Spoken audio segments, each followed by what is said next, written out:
describing our work, Sarah, I think it's really important, the work that we put in the past few years. And what's interesting about our work is that we've primarily been looking at Chicago police data, right? Instances where someone, identifies that their loved one or their child is, not where has disappeared, right? And this is instances where maybe someone has run away. There was just conflict at the house and they ran away, or instances where maybe they just never came home from school, instances where adults were reported missing. And what's beautiful about today is, let me run that back. What we learned from police data, which is very limited, right? Again, because it requires that someone is reported missing by another person, is that over 50% of the cases are for Black children, but the majority of the cases are for children, right? There are a lot of children who are reported missing, a lot of, in the data, it shows a lot of young, Black girls between the ages of 10 and 20 represent a huge number of those missing children. And it got us really, really working around and trying to better understand when young people are experiencing homelessness. And today we have panelists here who interact or intersect with young folks experiencing homelessness, or are attempting to understand what's going on with young folks experiencing homelessness. And I do want to preface this panel with, we wish this was a panel full of young people, right? But we understand that in order to have young people who have lived experience here with us, we need to build those relationships. And that's exactly what Sarah and I are doing today, right? But in order to take a step deeper, amongst folks who care about the issue, and want to know more about what we can learn from not only police data, but also from folks at the academic institutions, all the way down, to folks who are working, doing like street-based work. We felt this panel was really important. So in 2016, Alderman Roderick Sawyer, he called the city council there was a city council committee meeting. He's like, what's going on with these missing girls? And the Chicago police representative said, well, 99.9% of juveniles from 2000 to 2016 return or are located. But they didn't speak to the drivers of the missing persons phenomena, nor express the impact on young people who have limited resources and complex generational trauma. They didn't speak to how many young people who were reported missing were later arrested, murdered, or had an accidental death due to substance use abuse. They didn't speak to young people whose identities on paper sway from victim to crime, to criminal, to criminal offender on a piece of paper, right? Our reporting taught us that people enter a cycle of missingness. That means that, escalating conflict is a driving force of some, where you may disappear and come back. There are folks who are experiencing violence in their homes. There are folks, we've heard many stories of young women who are having conflict with their parents because of somebody that they're dating, right? There's such a range of things that young people are experiencing within their homes. And sometimes they decide, I don't want to be in this environment.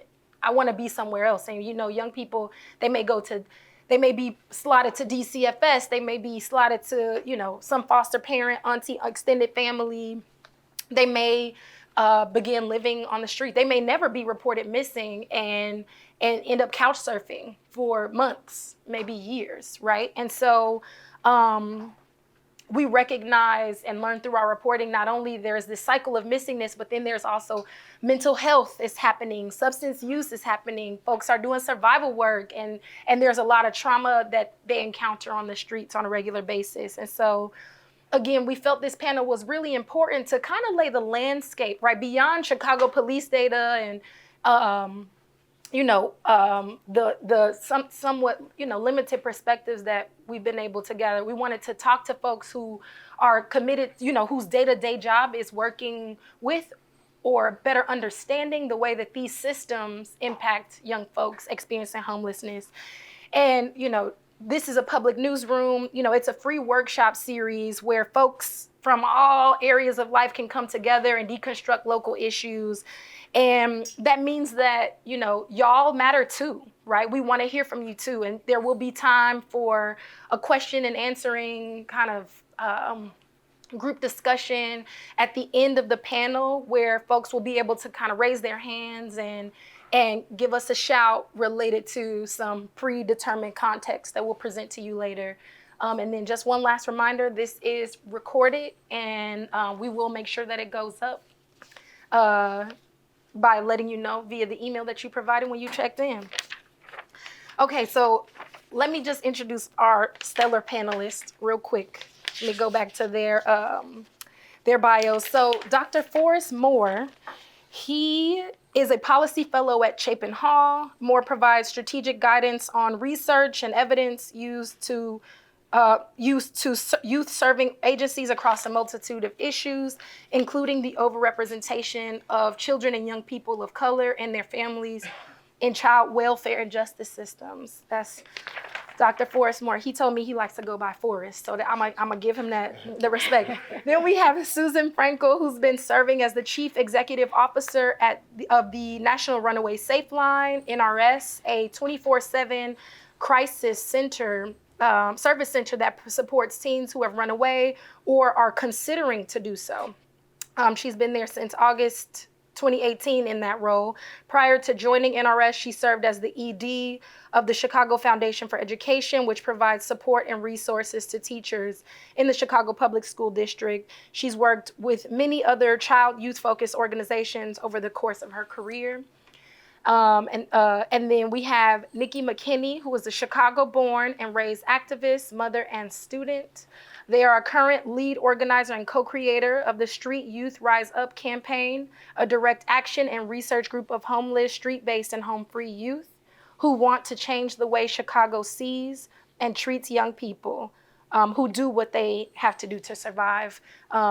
Nikki's work has done some really innovative research back in 2012, and I'm excited to hear more about what work they're up to today. My first question is for Forrest, right? So you work with large institutions on effective research and community practices. You emphasize the use of evidence in decision-making and the application of implementation science principles within systems, programs, and practice change efforts. Can you, I don't know if that was a word jumble for y'all. That was a lot. So he works with large institutions. I was like, I'm not sure. He's like, I got that from there. But really it's about, right, this evidence decision making, it's being intentional and principled when studying and doing research on young folks experiencing homelessness. Can you tell us a little bit of who you are, maybe, Sure. and then what systems do you study? Sure, and I'll apologize. I'm not looking to my left because of the sun. But so I'm Forrest Moore. I am a policy fellow at Chapin Hall, but I would say as a professional, I come to this work as a youth advocate. It's one of those things that I'm clear about my why in the work, and so it makes me a little bit agnostic about what systems that I work with. Historically, I've worked in the public school systems. I've worked within the realm of child welfare at state, national, and even in the local capacity with county-run systems. Worked in human service in support of human service agencies, as well as a host of other sort of not-for-profits and community-based organizations across the country that are seeking to serve young people with the idea that they're supporting them and affecting their trajectory to go upward as opposed to some of the spirals that we see. In reference to your question, I think the idea around evidence is kind of loose because, who gets to decide? And I think one of the things that even started in our conversation that you were having with Susan and I is how we define things, but as well as where does information come from? And most of the systems that we're probably going to talk about and you have mentioned are reactionary. And they're in response to either trauma, crisis, or other things. And so when they're collecting information, they're collecting it based on an event. Whereas when I think about systems and systems response, you got to get earlier upstream to really think about those that you're serving to not get to a place of crisis. And so if we're talking about addressing things based on evidence that's well informed, it has to come from a place that we're understanding those that we're serving. And we look at early risk factors so that we can mitigate the idea of these traumatic experiences. Sometimes, depending on the environment, clearly we can't stop that from happening. Unfortunately, as long as humans habitate the earth, bad things happen, right? And we have to have those systems to be responsive. But I think that there's always early warning signs, no matter what the circumstance is. And that's where you see them in schools. Some of the community-based organizations that work in community and have a good understanding of the postal community, there are early warning signs when we see a young person that may be pushed off of that trajectory that would lead to the upward part and sending them on those spirals. And usually when we engage is because the spiral has already happened. And so when I think about systems and their response is because we have to get data that's adequate to identify how to support young people while they're in a place where they can be supported, as opposed to being reaction or in a place of reaction because a crisis has already taken place. Thank you so much. You know, your response makes me think about the National Runaway Hotline, because earlier, Susie, you mentioned that, you know, the hotline is for folks who are considering running away as well. It's like, it's not only this instance where, you know, they're already, you know, experiencing homelessness. It's like, well, they might actually be in the thick of something happening at home and making the decision. Can you, you know, online at the National Runaway Hotline website, you have resources for teens, you have resources for concerned parents. What is the importance of offering this interface? And then what is the most popular way that young folks are getting in touch? Okay. Sorry, You gave me a lot of questions right out of the gate. But just so folks know who I am a little bit, as you've mentioned, I have been with the Safe Line since 2018, but have a long history with the organization. I actually started 1,000 years ago as a volunteer, and so served on the crisis lines right out of grad school as a volunteer for 7 years. So really had an in-depth experience of what it was like to be on our crisis lines, and then since then have worked in many different spaces, mostly focused around prevention and early intervention and ways and opportunities to really kind of a little bit to what Forrest was getting at. How do we kind of go further back and upstream, and really trying to look at how systems and how different service entities work together and collaborate to really create a different space in a different world for young people.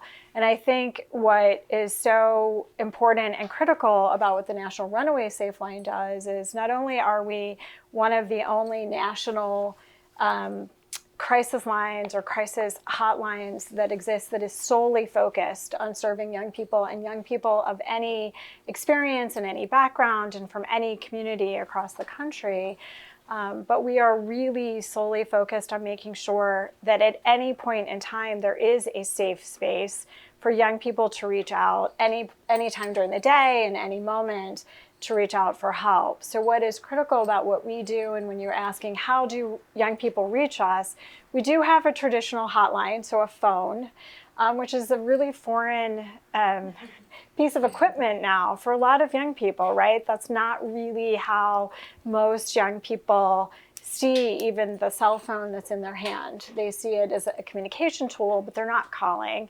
So we know that we have to be a space where young people can reach out to us through live chat, really reaching us online. We have a very robust interactive online forum where young people, if they're not yet ready to ask for help, they can kind of look and see if they can get answers to questions that they have to really understand what's happening. We are getting ready to launch live texting, but really we do quite a bit, particularly over the last 3 to 5 years, in social media and on social media platforms and in all kinds of spaces to make sure that young people know that we're here. But what we are doing is really serving, we are based in Chicago and have been here for almost 52 years. But we do serve also as a federally supported national communications system that's dedicated to serving young people experiencing homelessness or young people who have left home or are considering leaving home. And it's a really critical space. So we are available for any young person in any community across the country. And it's really, though, challenged us to think about how do we make sure, though, that we are a safe space and a welcoming space, regardless of where young people are at that moment, regardless of what they need and regardless of what communities and what their own personal experience is. We are very focused on also ensuring that we are including the youth voice in how our services are designed, what they look like, how we talk about what we're doing, the messages that we're putting out. So having young people, to your point, at the table is one of the things that we have found to be one of the most effective ways to really understand what's happening and how to best serve young people, really who are experiencing homelessness. We talked a lot about definitions. Once a young person leaves home, we consider them to be experiencing homelessness. And I know we'll get more into this, but I should mention we serve youth primarily from ages 10 to 24, 25 at this point in time. And about a little less than 50% of the young people in 2022 who reached out to us were still at home, which means that we have a real opportunity for prevention. And I'll leave it kind of at that. Thank and we you. can dive in more. No, that was awesome. Thanks so much. I really appreciate y'all's perspective. I want to move on to Nikki because Nikki began this work when she was a young person herself with the Young Women's Empowerment Project. And I was so grateful that we stumbled into the research that they did when they were like, you know, a teen, and then to see that Nikki's still doing this work, this street-based and home-free youth work that is an extension of the work at YWEP. Is that the short term for it? Nikki, can you tell me a little bit about your work and then also just like your philosophy on like how the importance of it being street-based, you know what I'm like, can you tell me about how you got into the work and then why you feel a campaign is really key in making change? Well, yeah. So I actually started attending YWAT when I was around 14 years old. I was a ward of the state. I was living in a group home. And I was also involved in a street-based survival at that time. And being a ward of the state, I used to always challenge the agency I was staying in as to why I felt the need to have to be out doing street-based survival, although I was in the care of a system that was meant to help me. And so YWEP came to the group home I was staying in, did a workshop about what they do, and eventually I walked into their doors and I never left. And so I felt that organization really helped me to flourish and empowered me to take on leadership, different leadership opportunities. I felt that they were really flexible in creating avenues for me to be able to shine, especially around social justice, because that was my thing. My mouth was on 10 and I didn't have a problem saying when I had a problem. And so they created that avenue for me to kind of help push the our issues to the forefront. And so, yeah, we created Street Youth Rise Up in 2009 in a response of being asked by the state's attorney's office here in Illinois to help them do research based on young people who were involved in the sex trade, and that went totally crazy and wrong. And so we decided to take our own leadership approach to doing it ourselves and learn participatory action research, and that's how Girls Do What They Have to Do research report actually came about. But our philosophy when we're working with young people, especially street-based, homeless, home-free young people, is basically that they're the leaders and that we want to help them find their own individual empowerment. So it's not so much just about empowering them, but about helping them to develop and learn and grow in their own empowerment. And we use the philosophy of harm reduction and transformative justice and healing in order to be able to navigate the work that we do and for folks to learn in our spaces. So yeah, I don't know. I can go on. That was awesome. Thank you so much for sharing. Okay, so now we're a little more comfortable. We see each other.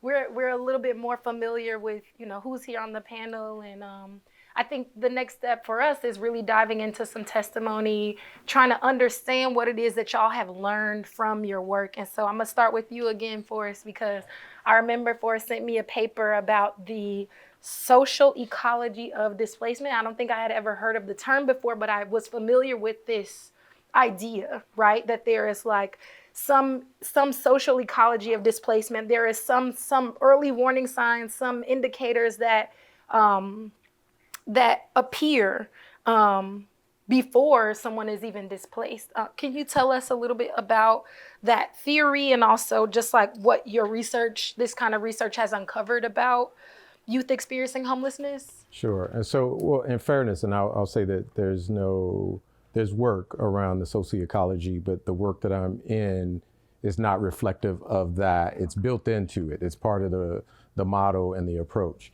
And so essentially, I mean, to really make it simple, is we spend a lot of time thinking about the individual, but we're all essentially connected to places, people, and things.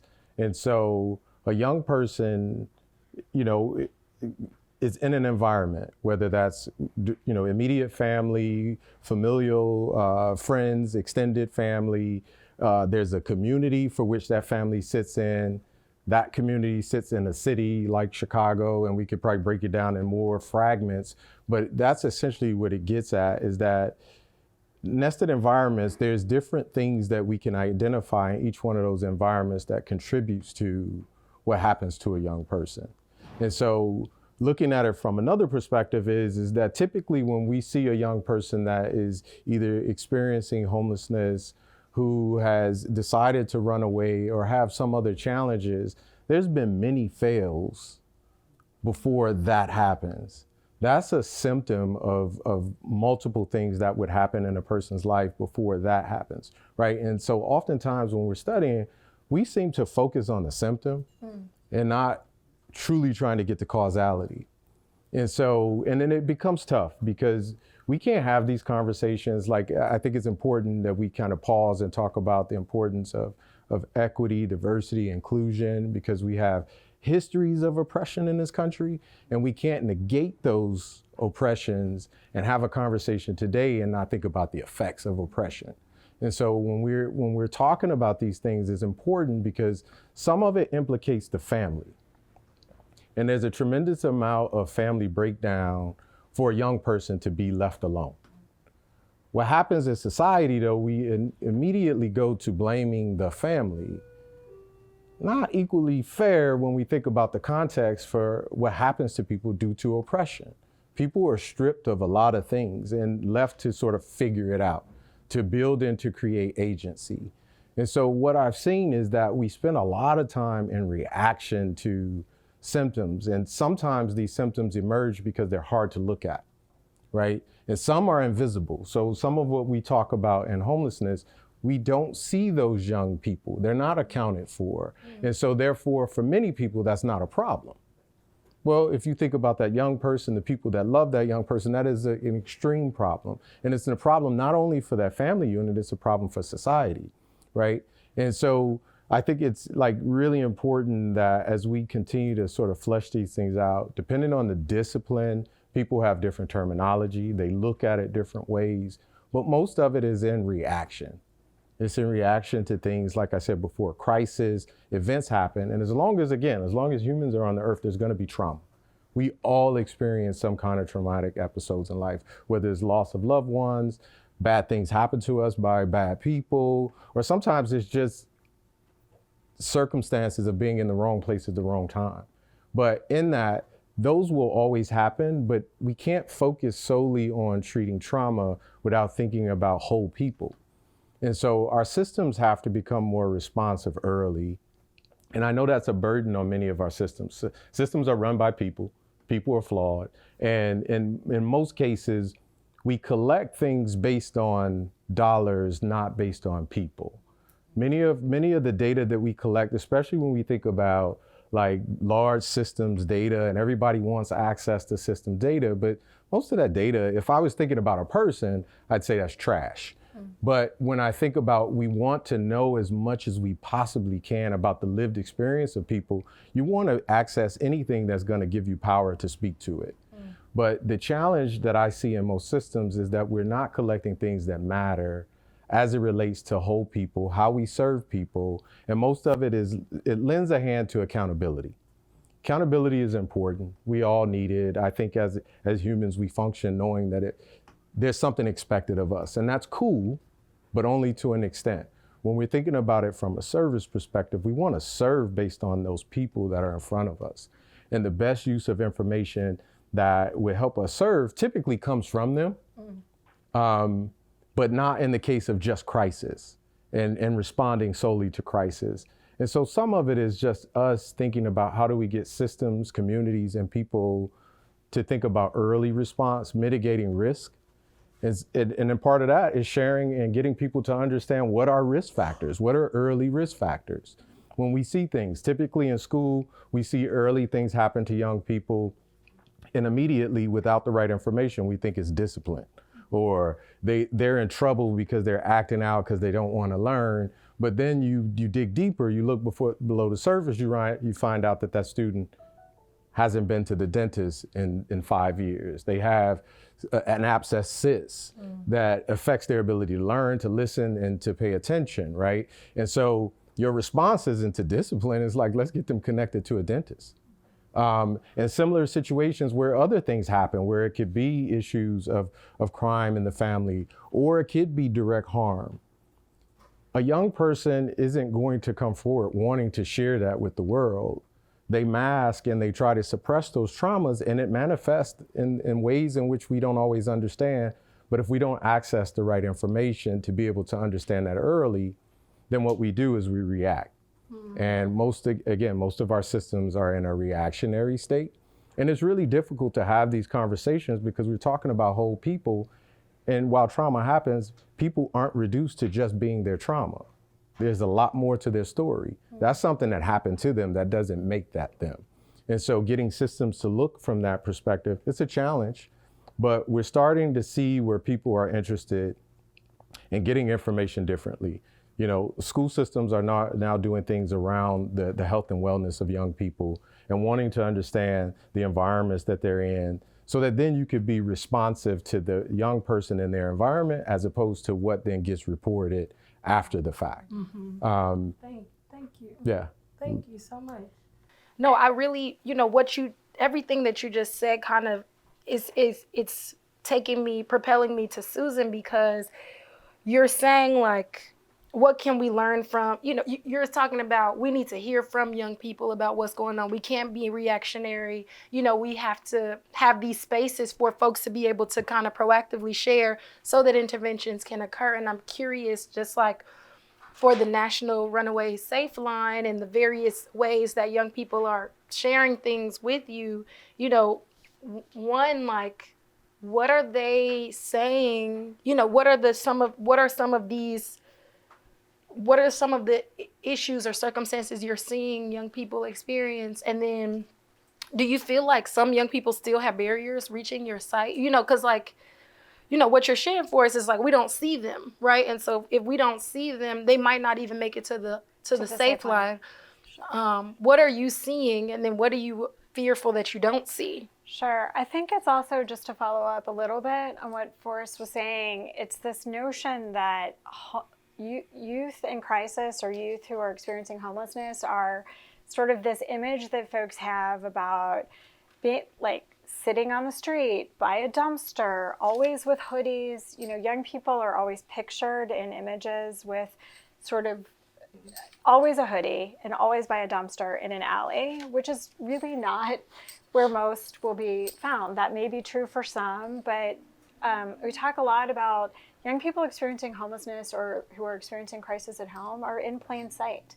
So they may be, they often are attending school, playing sports, having, working, doing all kinds of things, and surviving in ways that sometimes as an adult we look and think, I have no idea how that was being managed. So I think the other piece I talk a lot about is, as a society, as communities, we don't like adolescents very much. I mean, we just don't. So, and I think it's a really important thing to kind of come to terms with, because time and time again, we have just recently done sort of a video campaign with a group of young people experiencing homelessness who are now between 18 and 25. In all of their stories over and over again, they were in circumstances where there were many adults who could have and should have stepped in along the way to provide the support. One young woman was with her dad at 14 years old, almost daily, at the hospital. Someone at the hospital should have asked, why are you not in school? What do you need? How can we help? So I think, what we are seeing is it's very, very brave and courageous for anybody to reach out for help. So contacting a place like the National Runaway Safe Line, however they do, what our philosophy is, though, is meeting that young person where they are. It's their story. It's what they need at that moment. And so we are really working with them to look at what their options are and to help them think through what their safest choice might be. If they are going to leave home or if they are experiencing homelessness, what do they need at that moment to be safe, and to feel like they have agency and control over their lives to make those decisions instead of us deciding what's best for them. And I think that that's really important. I don't know if I answered. Thank you. your No, questions. y'all are doing great. What a lovely panel. I'm learning so much. I'm like ferociously taking notes here. And again, the things that you're sharing, I think it's important, and it brings us to Nikki, because you're speaking about adults who could have and should have stepped in, right? And what Nikki described was like this group of adults who pulled up and were like, agency, empowerment, we want to hear from you, we encourage you. But then also, I think on the phone, when we were talking, Nikki, you said like, well, if DCFS was doing what they had to do, why was I in that situation? You know what I'm saying? Why was I in that situation, right? I was in the system. And so I'm curious, Nikki, because I feel like there's so much you could say. You can respond to this question however you want to respond to it. But in your experience, how has this individual empowerment been in direct conflict with state institutions that work with youth experiencing homelessness?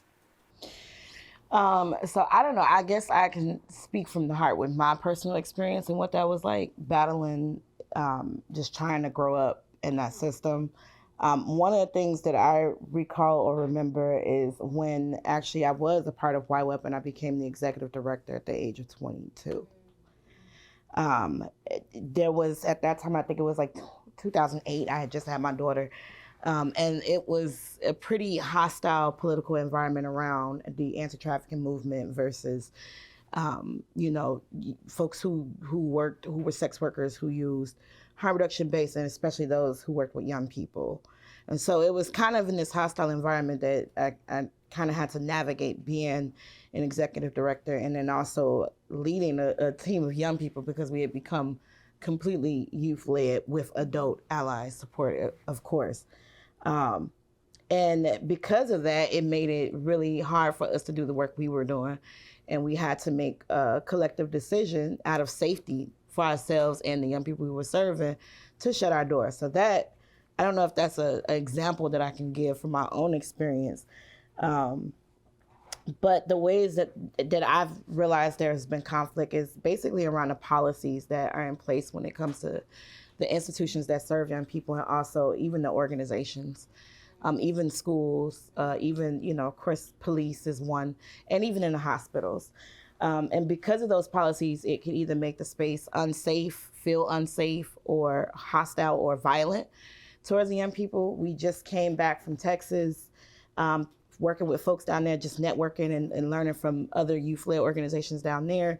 And they have just enacted a law that has allowed their schools to turn their public libraries into detention centers. So they have securities in there.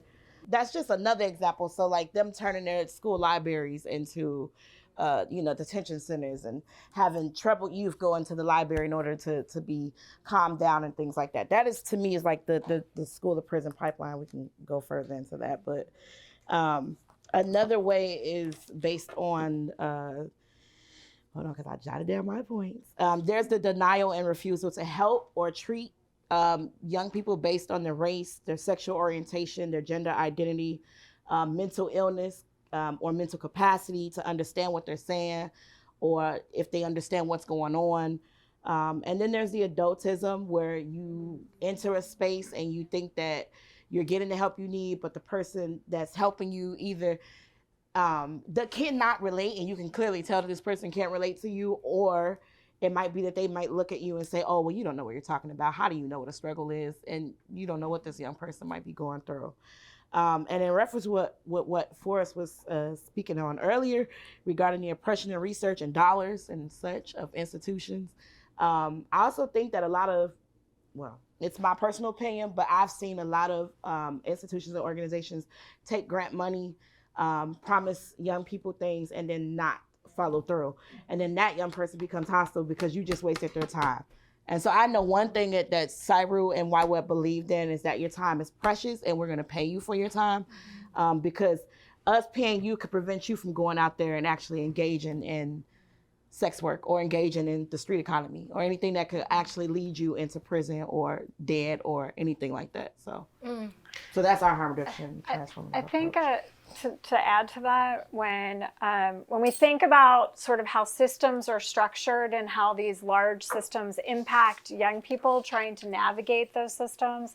So a lot of times when young people are older young people, meaning really 14, 15, 16, 17 and above, they often may not be seen as appropriate or for DCFS or some of the systems, right? They may need those support systems, but they may not be welcomed in or accepted in. So they find their ways and they navigate through other systems. But for example, one of our members of our National Youth Advisory Board has some talks a lot about her experience essentially being emancipated, going out on her own with a fair number of physical disabilities and other disabilities, managed to make her way to University of Wisconsin, doing really well, doing things on her own that, again, are very difficult to accomplish, got scholarship money to pay for a wheelchair that she needed, but then she lost her Medicaid funding. So right there, because she was making then too much with the scholarship fund. So I think, the young people on our youth advisory board talk a lot about how these systems just are not, they're designed in many ways to serve sort of against your ability to move forward and to kind of move beyond your own experience, but sort of really make a difference and be successful in whatever they're trying to achieve. And these are very smart, very talented, really incredible young people who each turn, there's a different system that either doesn't fit or the definitions don't match, or they're just, it's sort of the odds are stacked against them.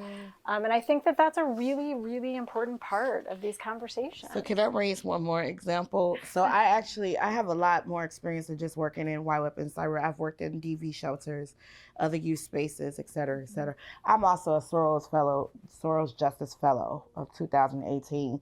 One of the things that I also noticed in working in DV is there was this thing where a woman or young woman would come in for a place to stay, shelter, accessing those services, and because she dropped dirty, she was kicked out immediately, or she was not allowed to come in, or because she voluntarily stated that she was involved in a sex trade, she was not allowed to be in that space.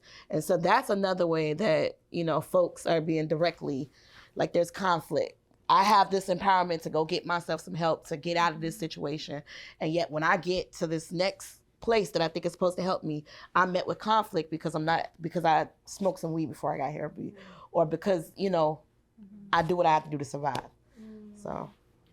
Thank you so much. I mean, everything that y'all are saying is just coming back to what you said at first, Forrest, about the failures that kind of are existing in the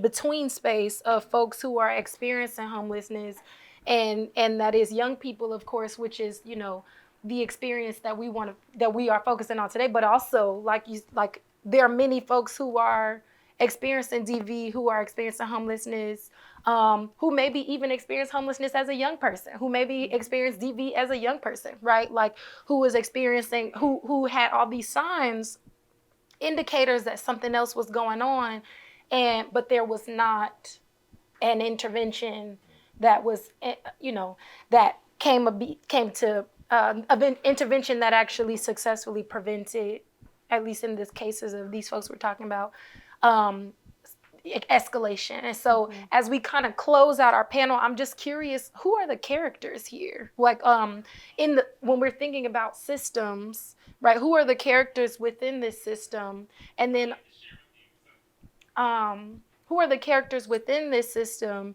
If you could just kind of identify, because these are the data keepers, these are the record keepers, record collectors, right? Who are they? And what do you think? We'll save that. Who are the characters? We'll end the panel before we jump into the group discussion with that. Who are the characters in this kind of these multiple systems that often intersect? And by character, you mean? What story? That's a good, for example, in our reporting, law enforcement is a character, right? So that's Chicago, because we're looking at Chicago police data. We're looking at the way that Chicago police handle missing persons cases.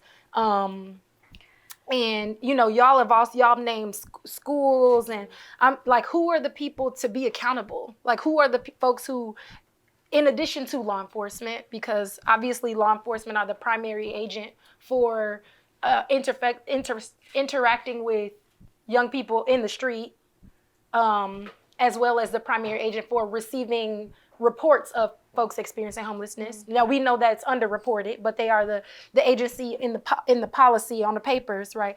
Who are the other systems that we should be taking a look at when trying to understand the experiences of young folks, or in the sites for intervention?